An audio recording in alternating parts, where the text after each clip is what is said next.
ఓం శ్రీ గురుభ్యో నమ. అంగారకాయ విద్మహే శక్తి హస్తాయ ధీమహే తన్నో భౌమ ప్రచోదయాత్. ఓం శ్రీ మాత్రే నమ. కుజగ్రహము భూ వివాదాలు, గృహ నిర్మాణము, వ్యవసాయము, ప్రమాదాలు, గొడవలు, తగాదలు, కోర్టు సమస్యలు, ఈ కెమికల్ కంపెనీసు, మెడికల్ ల్యాబొరేటరీసు, ఇవన్నీ కూడా తెలిపేది ఏమిటంటే అంగారగ్రహం. అలానే వివాదాలు, ఆర్గ్యుమెంట్స్ కూడా తెలిపే గ్రహం అంగారగ్రహం. అంగారగ్రహం ఆగస్టు 26వ తారీఖు సోమవారం మధ్యాహ్నం 3:25 మృగశిర నక్షత్రం 3వ పాదం ప్రవేశించటంతో పాటు అక్టోబర్ ప్రవేశం చేయటం, అక్టోబర్ 20 ఆదివారం మధ్యాహ్నం 1:30 కుజుడు ముఖ్యంగా మృగశిర 3-4, ఆరుద్ర నక్షత్రం 1, 2, 3, 4 పాదాలు, పునరస్సు నక్షత్రం 1, 2, 3 పాదాల్లో కుజుడు 55 రోజుల పాటు మిథున రాశిలో సంచారం చేస్తాడు. అంటే ఆగస్టు 26 నుంచి అక్టోబర్ 20వ తారీఖు వరకు కూడా మిథున రాశిలో కుజుడు యొక్క సంచారం వల్ల ఆ ద్వాదశ రాశుల వాళ్ళకి ఎలాంటి ఫలితాలు ఉంటాయి. అందులో ముఖ్యంగా మృగశిర నక్షత్రం 3, 4 పాదాలు, ఆరుద్ర నక్షత్రం 1, 2, 3, 4 పాదాల వాళ్ళకి, పునరస్సు నక్షత్రం 1, 2, 3 పాదాల వాళ్ళకి కూడా ఏ విధంగా ఉండబోతుంది, ద్వాదశ రాశుల వాళ్ళకి ఏ విధంగా ఉండబోతుంది. కుజుడు 55 రోజుల పాటు సంచారం చేస్తుంటాడు. సహజంగా తన రాశి నుంచి మనం చూసుకునే వ్యక్తులందరూ కూడా ఇదంతా కూడా గోచార ఫలితం అంటారు. అంటే this is the transit system అంటారు. 3, 6, 11 స్థానాల్లో ఉంటే కుజుడు మంచివాడు, మిగతా స్థానాల్లో ఉంటే మిశ్రమైన ఫలితాలు జరిగే అవకాశాలు, చెడు ఫలితాలు జరిగే అవకాశం అనేది ఒకటి ఉంటుంది. ద్వాదశ రాశుల వాళ్ళకి ఏ విధంగా ఉండబోతుందో ఒకసారి మనం పరిశీలన చేద్దాం. వృషభ రాశి వాళ్ళకి ద్వితీయ స్థానంలో కుజ సంచారం వల్ల దుష్టులతోటి అకారణ కలహాలు జరగకుండా శ్రద్ధ పెట్టండి. ఎవడో వస్తాడు మనతో గొడవ వేసుకుంటాడు, గొడవ జరిగేంత వరకు వాడిని ఉంచొద్దండి, మీరు పక్కకి తప్పుకోండి. ప్రమాదాలు రాకుండా, వస్తు నష్టం జరగకుండా, అంటే వాహనాల మీద మనం వెళ్తూ ఉంటాం, కొన్ని ప్రమాదాలు జరుగుతుంటాయి, అలాంటివి రాకుండా కాపాడుకోండి. శరీర బలహీనత ఏర్పడుతుంది వీళ్ళకి. బలహీనత ఏర్పడకుండా సమయానికి భోజనం చేయండి, సరైన నిర్ణయాలు తీసుకోండి, మనస్తాపం చెందొద్దండి. ఎవడో ఏదో అనుకుంటున్నాడనే పాయింట్ తీసుకురావద్దండి. ఎవడనుకున్నా కూడా మీరు నిజంగా లిమిట్, అంటే దులుపుకొని వెళ్ళిపోవాలంటారు తెలుగులో, అలా దులుపుకొని వెళ్ళిపోండి. మనోవిచారం చేయొద్దండి. ప్రయత్న కార్యక్రమాలు కొంత జాప్యం జరుగుతూ ఉంటుంది. ఆ జాప్యం జరుగుతుంటే ఆందోళన చెందొద్దండి. సహజంగా 1, 2 రోజుల పాటు లేటు జరుగుతూ ఉంటుంది. నీచులతో సహవాసం చేయొద్దండి, కొంత దానివల్ల భయం కలుగుతుంది. భయభ్రాంతులు కలగకుండా చూసుకోండి. భయం వల్ల కూడా కొంత ఇబ్బందులు కలుగుతాయి కాబట్టి ఆంజనేయ స్వామి యొక్క ఆరాధన చేయండి. అకారణంగా కలహాలు రాకుండా కాపాడుకోండి. అలానే భూ సంబంధమైన విషయాల్లో వివాదాల్లో చిక్కుకోవద్దండి. ప్రతిదానికి మేము కోర్టుకు వెళ్తాం, పోలీస్ స్టేషన్కి వెళ్తామని అనద్దండి. పెద్ద మనుషుల ద్వారా పంచాయతీ తీర్చుకోండి. ప్రమాదాలు, గాయాలు, కోర్టు సమస్యలు లేకుండా చూసుకోండి. భార్యాభర్తల మధ్యలో అనురాగ బంధం పెంచుకోండి.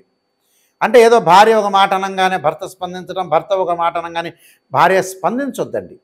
స్పందించవటం అంటే ఎంతవరకు స్పందించాలి అంతవరకే స్పందించాలి, కానీ పొద్దుగుకులుగా వివాదాలు జరిగే అవకాశం అనేది తగ్గించుకోండి. అంటే డిస్ప్యూట్స్ ఎప్పుడు కూడా ఉండకూడదు.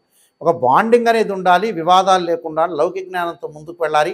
అభిప్రాయ భేదాలని కొంచెం తగ్గించుకుంటూ ముందు రిలాక్స్గా ఉండాలి. అంటే రిలాక్స్గా ఉంటేనే మన లైఫ్ అనేది లాంగ్ రన్లో మనం ట్రావెల్ చేయగలుగుతాం. దీంతోపాటు ధనలాభం కలుగుతుంది, కానీ ధనం ఏదో రూపం ఖర్చు అవుతుంటుంది. అది ఎలా ఖర్చు అవుతుంది అంటే what is the reason? Financial మ్యాటర్స్లో ఏదైతే ఇన్కమ్ అనేది గ్రోత్ అయినప్పుడు, ఇన్కమ్ అనేది ఎక్స్పెండిచర్స్ పెరగడానికి కారణం ఏంటంటే వీళ్ళకి వృధా భ్రమణం చేస్తుంటారు, వృధా ఖర్చు చేస్తూ వృధాగా తిరుగుతుంటారు. ఖర్చులు ఎక్కడవుతాయంటే ఇల్లు కొనుగోలు చేయటం, ఇల్లు కన్స్ట్రక్షన్ చేసేటప్పుడు కొంత డబ్బులు వేస్టేజ్ కావటం, ప్రయాణాలు చేసేటప్పుడు కొంత వేస్ట్ కావటం, వాహన ప్రమాదాలు, వాహనాలు కొనుగోలు చేస్తారు, అనవసరంగా మళ్ళీ కొనుగోలు చేసాం, ఇంత పెద్ద వాహనం నాకెందుకని కొంత ఆలోచనలు పడుతుంటారు. చదువు పట్ల శ్రద్ధ చూపించాలి విద్యార్థులు.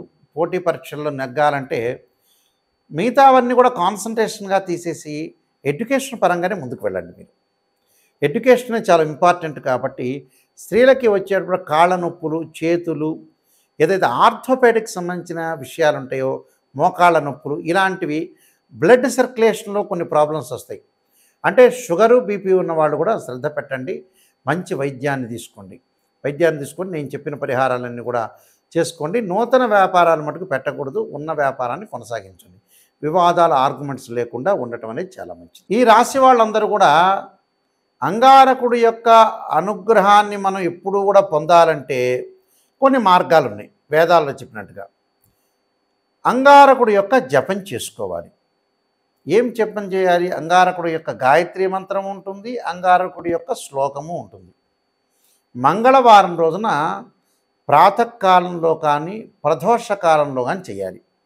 ఏ మంత్రాలు చేయాలి? అంగారకాయ విద్మే శక్తి అస్తాయి ధీమే తన్నో భౌమ ప్రచోదయాత్ అనే మంత్రాన్ని, ధరణీగర్భ సంభూతం విద్యుత్కాంతి సమప్రభం కుమారశక్తి అస్తంచ మంగళం ప్రణమామ్యం అనే మంత్రాన్ని చక్కగా చదువుకోవాలి మంగళవారం పూట. అంటే ప్రతి మంగళవారం కూడా 21 సార్లు కానీ, 27 కానీ, 54 కానీ, 108 సార్లు కానీ చదవటం చాలా మంచిది. ఒక మంగళవారం రోజున మనం చేయాల్సిన పని ఏమిటి అని అంటే, రాహుకాలంలో దీపం పెట్టాలి. ఒక మంగళవారం చక్కగా ఎప్పుడు పెట్టాలి? కుజహోర ఉంటుంది ప్రాతకాలంలో, కుజహోరలో పెట్టడం ఒకటి. కందులతో చేసిన ఏదైనా సరే ప్రసాదాన్ని తయారు చేసి ఒక దేవాలయాన్ని ఇచ్చి మంగళవారం రోజునే మనం తయారు చేయాలి ఇంట్లో. మంగళవారం రోజునే ఆ దేవాలయంలో ప్రధాన అర్చకులకు ఇవ్వాలి. వాళ్ళందరూ కూడా వితరణ చేస్తారు. వాళ్ళందరికీ కూడా ప్రసాదం అనేది పంచుతుంటారు. అది ఒక వారం చేయాలి. మరొక వారం ఏం చేయాలి? అంగారక స్తోత్ర పారాయణం చేయాలి. రుణ బాధలు తగ్గుతుంటాయి, ఆరోగ్యపరంగా ఇబ్బందులు తగ్గుతున్నాయి, ప్రమాదాలు తగ్గే అవకాశాలు ఉంటాయి. కోర్టు సమస్యల పరిష్కారం కాని వ్యక్తులు కార్తవీర్యార్జున యొక్క మంత్రాన్ని చదవాలి. అదే మంగళవారం రోజున కుబేర మంత్రాన్ని కూడా చదువుకోవచ్చు. అంటే ధనపరంగా ఇబ్బందులు ఉన్నోళ్ళు, చిక్కులు ఉన్నోళ్ళు. ఓం యక్షాయ కుబేరాయ వయుశ్రవణాయ ధనధాన్యాధిపతే ధనం ధాన్యం సమృద్ధిమే దేహిమే దాపై స్వాహ అనే మంత్రాన్ని చక్కగా చదువుకోండి. అంటే ఇవన్నీ కూడా చదువుకోవాలి. వివాదాలు, ప్రమాదాలు, ఆరోగ్యపరంగా నష్టము, భూ సంబంధమైన వ్యవహారాలు ఉన్న వ్యక్తులు కూడా కందులు దానం చేయండి. అంటే రియల్ ఎస్టేట్ రంగం వాళ్ళకు కానీ, భూ సమస్యలు కానీ, ఇళ్ళు కొనుగోలు చేయలేని వ్యక్తులు కానీ ప్రతిసారి కాలయాపన జరుగుతుంది. ఇలాంటి వాళ్ళందరూ కూడా కందులు దానం చేయండి. బ్రాహ్మడికి కందులు రాత్రిపూట నానబెట్టి ఉదయం పూట ఆవుకు పెట్టండి. వీలైతే అంగారక జపాన్ని చేపించండి. దీనికంటే శ్రేష్టమైంది ఏంటంటే 10 శివలింగాలు పెట్టి అంగారక పాశుపతాశ్రుద్రాభిషేకం. కుజదోషం అంటారు. 2, 4, 7, 8, 12 స్థానాల్లో ఉంటే కుజదోషం అంటారు. కుజదోషం ఉండి వివాహం కాని వ్యక్తులు కూడా అంగారక జపము, అంగారక పాశుపతాశ్రుద్రాభిషేకం చాలా పవర్ఫుల్. 10 శివలింగాలు పెట్టి అంగారక హోమం చేయాలి. అలానే కందులు దానం చేయాలి. ఎర్రని వస్త్రంలో కందులు పెట్టి దానం చేయటం. అంగారకుడి యొక్క అభిషేకాన్ని చెరుకు రసంతో చేయండి. అంటే చెరుకు రసం, పండ్ల రసంతో అభిషేకం చేస్తే చాలా మంచిది. నేను చెప్పిన ప్రక్రియలన్నీ కూడా ఒక్కొక్క వారంలో ఒక్కొక్కటి చేస్తూ ఉండండి. ఎందుకంటే మనకి 55 రోజుల కాలంలో చాలా మంగళవారాలు వస్తాయి కాబట్టి అప్పుడు చెయ్యండి. చేస్తే చాలా మంచి జరిగే అవకాశాలు ఉంటాయి. సహజంగా కుజుడు 45 రోజుల పాటే ఉంటాడు. ఈసారి ఏంటంటే ఒక రకంగా ఒక 55 రోజుల కాలం పాటు కుజుడు ఉంటాడు కాబట్టి మనం చక్కగా అంగారకుడి యొక్క ప్రార్థన చేస్తే మనకి అన్ని మంచి జరిగే అవకాశం ఒకటి ఉంటుంది.